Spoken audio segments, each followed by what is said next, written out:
তিলে তিলে জমেছে অনেক দেনা। আর কত বৈষম্য হবে কৃষক সমাজে?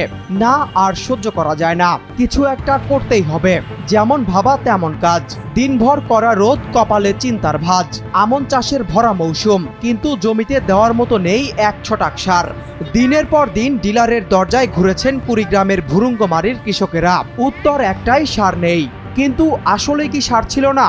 অভিযোগ উঠেছে মেসার্স শাহ আমানত ট্রেডার্সের ডিলার তৈফুর রহমান মুকুলের গুদামে তখন থরে থরে সাজানো ছিল বস্তা।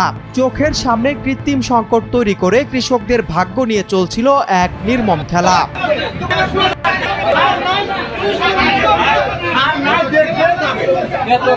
23 আগস্ট ঠিক সকাল 11টা, শিলখুড়ি ইউনিয়নের ধলডাঙ্গা বাজার। ধৈর্যের বাঁধ ভাঙল শয়ে শয়ে কৃষকের। ক্ষোভের আগুন রূপ নিল এক অবিশ্বাস্য অ্যাকশনে। কোনো নিয়ম নয়, কোনো অপেক্ষা নয়, বিক্ষুব্ধ জনতা সরাসরি ভেঙে ফেলল ডিলারের গুদামের তালা। মুহূর্তের মধ্যে চারপাশ রণক্ষেত্র।